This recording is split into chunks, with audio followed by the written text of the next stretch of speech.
fraud upon the court, and I'm just going to say this, if they were going to say this about the other side, if you're going to make that accusation, counsel, you better bring it. And it better be that, because if it's not, then I'm going to be exceedingly angry, because I don't like people. I do not like people accusing others of things like that without substantial proof.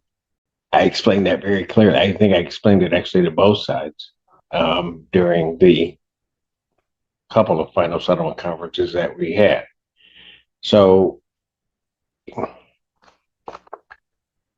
I don't know why it's being raised. They have elected throughout these number of years to have the case remain here.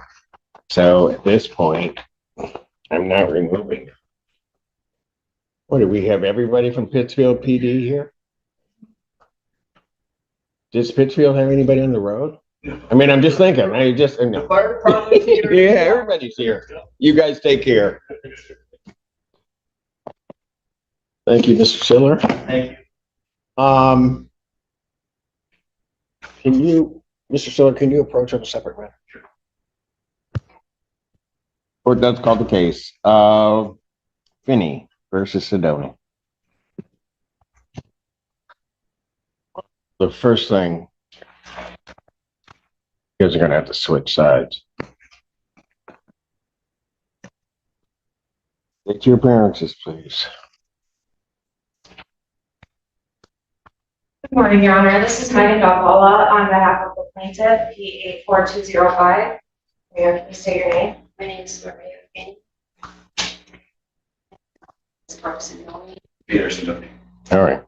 It's a date set some time ago for a non-jury trial. Are the parties ready to proceed? Your Honor, may I approach the bench and go off the record briefly before I begin? I have a procedural issue. A procedural issue? Yes, I can stay on the record. That's fine. Oh. What? No, well, then I've got to have them up here. Sure. I guess, what is it? Okay, so there is a counterclaim, which is what this is a separate full trial. There was already an order of eviction entered. I'm intending to move for summary disposition under C8 and C10. I need the opportunity to brief that issue. Well, why am I here on the date of trial with that? Right. So the last motion that was filed, it was back in July. I appreciate that this is a long time coming. So please, Your Honor, I'm not appreciating that at the court's time. However, I'm recently retained, and there's about 1,000 pages worth of evidence. This has gone to mediation. There's conflicts in the facts, even in what was submitted during mediation, and there's significant evidence indicating issues of fraud upon the court and other issues regarding insurance fraud by the defendants. And it is my professional opinion that it does substantiate claims under MCR 2.116 C8 and C10. Well, the motion should have been brought before today. Okay. I mean, I don't know what particular issues you're talking about in terms of somebody committing fraud upon the court. And I'm just going to say this, if they were going to say this about the other side, if you're going to make that accusation, counsel, you better bring it. And it better be that, because if it's not, then I'm going to be exceedingly angry, because I don't like people. I do not like people accusing others of things like that without substantial proof. Absolutely. It is a substantial issue in this case. My client's rights have been significantly violated. It's by whom? By former tenants. This started out as a non-payment of rent case. As I mentioned, there was an eviction action, I'm sorry, there was an order of eviction.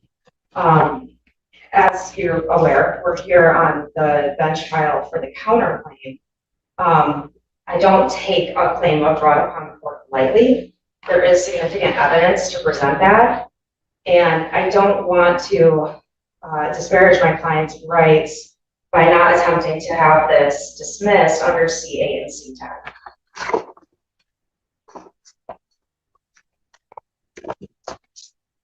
Well, I get it, but there was an attorney in this before. He's exceedingly difficult to get a hold of. That was part of why I asked to approach the bench, but, He's understand been there's held some- up. He was in court here Monday, so I don't know Okay. why he's not that difficult to get a hold of. okay.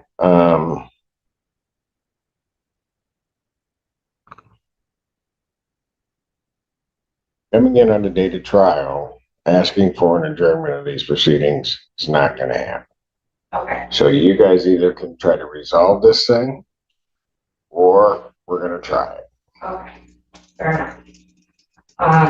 Then I would request a brief recess to please speak to the defendants. Okay, see if you guys can work it out. Court's gonna stand in recess. 14A District Court backup section, the Honorable Jake Sederson.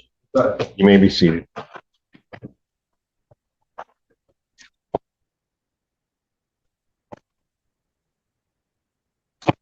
Back on the record, court does call the case Finney versus Sedona. All the parties are present, and how did the conversation go? It wasn't entirely productive, Your Honor.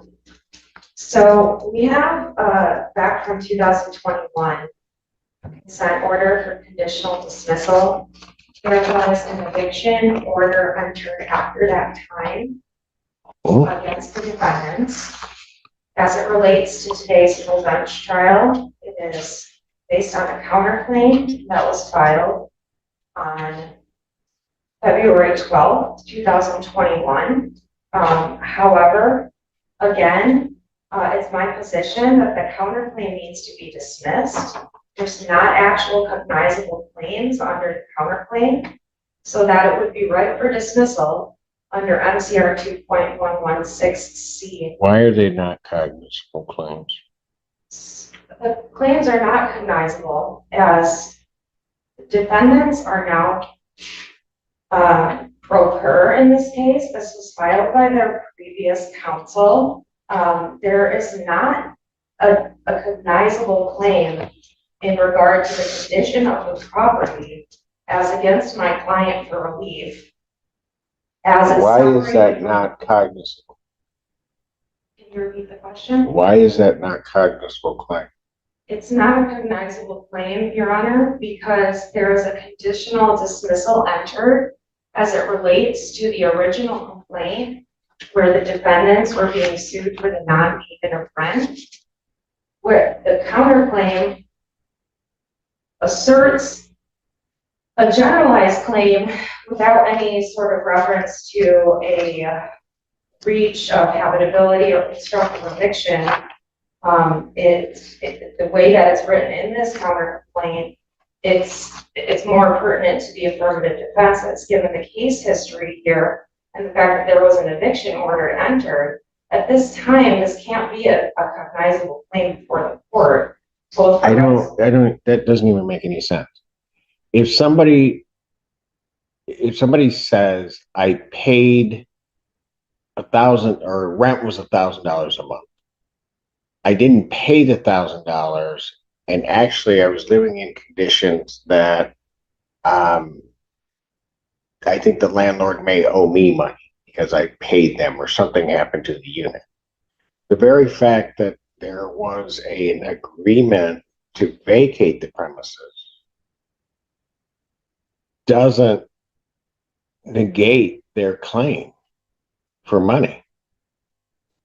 As it wouldn't the landlord, if the landlord had a claim for money. Absolutely, Your Honor. My point is more towards, to back up slightly, this has been in court for a long time. There's a lot on the record, especially for something that started out as a non-payment of rent case. The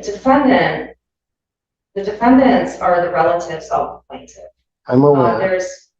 I'm aware of a whole lot in this case. There are facts in the counterclaim that are very generalized. There's not a factual section or actual claims after that.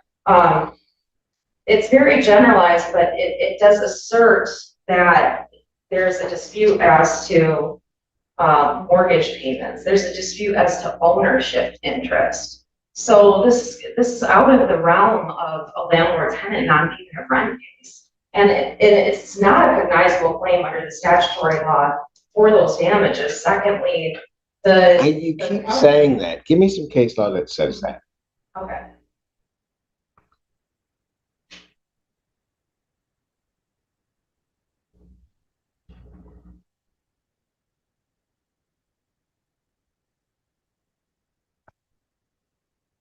Okay, I move on to the second point briefly and then return to that, Your Honor.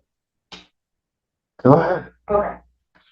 Secondly, after the generalized facts in the complaint, then the defendants move on to enter under a claim of statutory conversion, common law conversion, excuse me. Well, okay. Regarding the insurance money. It's both. In paragraph 28, it's combined into common law conversion and conversion under MCL 600.2919A. Now, again, of course, Your Honor, we're considering what the language actually is in the counter complaint, but it's to my point that these claims are entirely convoluted.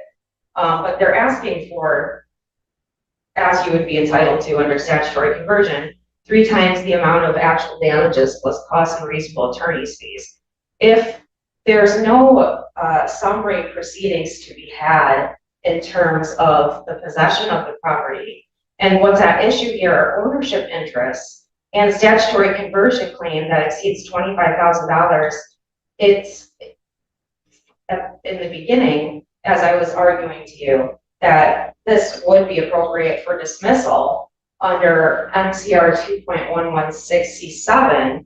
However, even if jurisdictionally or under 7? Why under 7?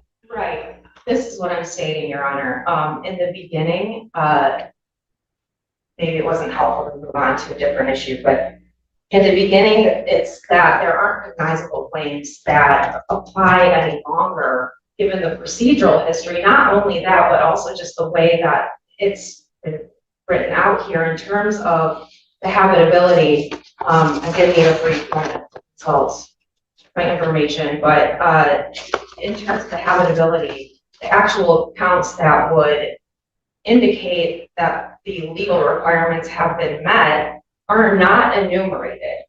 And then secondly, it would be appropriate under NCR 4.002 not necessarily to dismiss the action, but if it's related to property ownership, which is quiet title, and if it's related to conversion for a claim of over $25,000, it's not the court's obligation to dismiss it, but it would be more proper that this be transferred to the circuit court. And have you asked for removal? I would request a removal, Your Honor.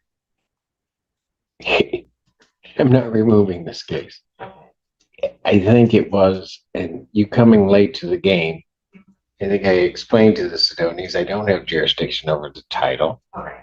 I also explained to them that my jurisdictional limit was 25,000. I explained that very clearly. I think I explained it actually to both sides during the couple of final settlement conferences that we had. So I don't know why it's being raised. They have elected throughout these number of years to have the case remain here. So at this point, I'm not removing it.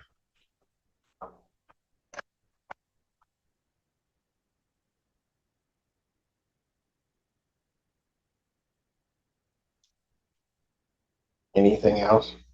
I mean, I have to object to proceeding on a full hearing at this time. On what grounds? The numerous reasons I've stated. You stated a lot of gobbledygook is the only way I can explain it.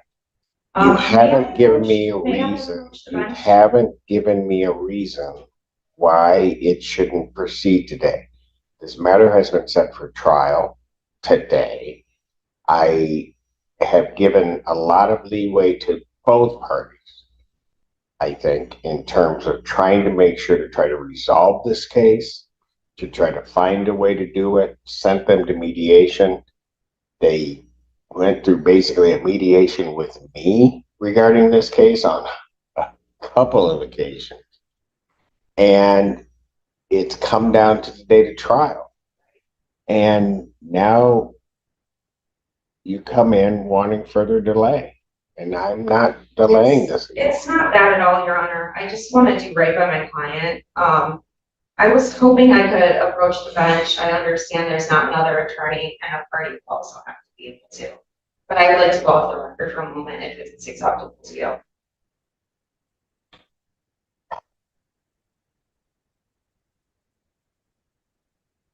Do you have any objection to that, folks? No. All right. I don't know how we're going to have this conversation, but let's do it this way. We can go off the record. Mr. Trapp, take both parties, behave yourself when you're in my hallway, take them back to the jury deliberation room. When you're seated in the deliberation room, I don't want either one of you saying anything to anybody until I get there. We clear? Ma'am, am I clear, Miss Finney? All right, take them. And there it is, the courtroom tension just exploded outside the courtroom itself. What started as a settlement discussion now sounds dangerously close to a pressure tactic, and the judge immediately senses the problem. In civil cases like this, credibility is everything. The second conflicting stories start appearing on the record, attorneys go from defending a case to defending their own ability to trust their client. Question for you guys. If you were in this courtroom, would you settle immediately or keep fighting and risk an even bigger lawsuit? Back to my jury deliberation room. And the court will stand in recess. My understanding is the parties have had further discussions. Did anything come out of that, or are we still? May I talk now? Sure. When we came back in, she asked us to step out in the hallway, and when we stepped out in the hallway, she proceeded to tell us that pretty much if we don't take the $5,200 in escrow and walk away today, that she's gonna file a lawsuit against us in a different court, that you won't be our judge, and it'll be over $25,000. So no money matters. She didn't want to talk about the money matters again, so she said escrow only. So I just leave it in your hands, Your Honor. I don't know what to do anymore. Completely misconstruing what I said. We shouldn't even be talking about settlement matters, but I made a valid settlement. Counselor, if you don't want to talk about it, don't talk about it. Yeah. It's not going to make a difference to me. Right. I mean, I'm just going to say this. I mean, we go back there and talk. Your client,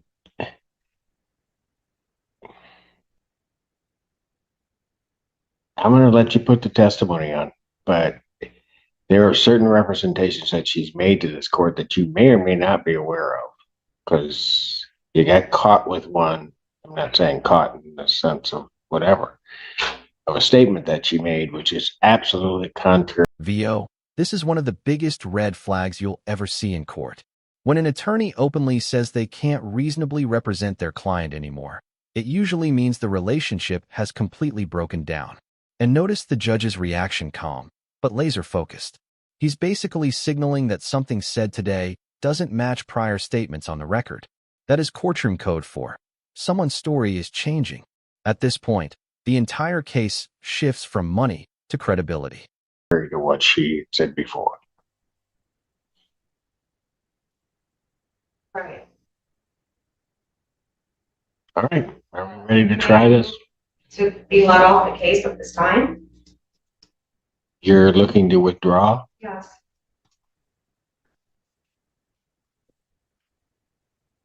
I can't reasonably represent her if I'm going to misconstrue the facts.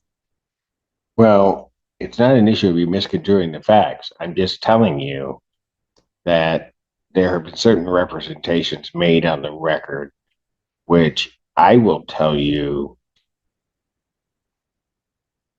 were different than what was said today. And I will tell you, counsel, I can tell by your reaction that you did not know that.